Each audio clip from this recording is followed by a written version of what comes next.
got a new grill for the Duramax.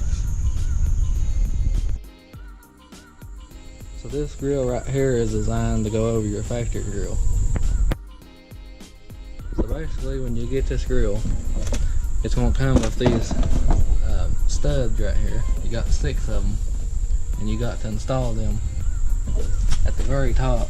I don't know if you can see it, there's room to put a screwdriver to get them in.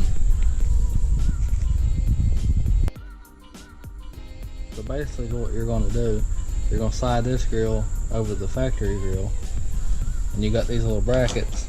You're going to put them behind the factory grill, and you got a washer and a nut to hold it on. So one of the first things I'm going to do, I'm going to remove this plastic shield. I don't know if I'm going to have room even with that off. I may have to end up removing the grill, but the good thing is it's very easy to remove this grill. So there are just 7 plastic clips, and I got this little tool to make it easier when removing these clips. So after taking the plastic shield off, looks like I may have enough room to get in here to bolt these brackets on. But if I had to remove the grill, all I have to do is remove that bolt. It's 10mm, and the rest I think is just clips. It'll be real easy to remove.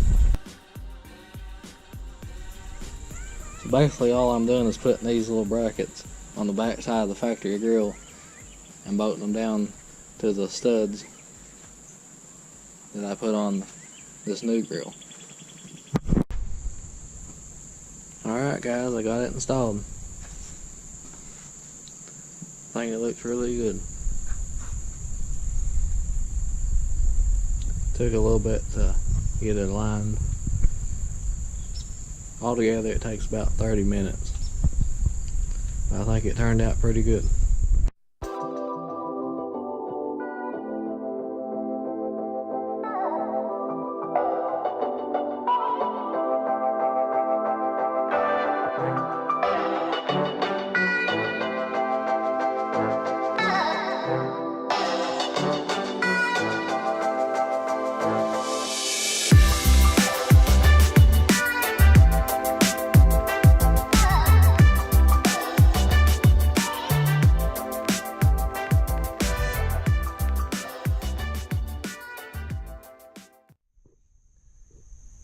Guys, hope you liked the video. Thanks for watching. Please like and subscribe for more.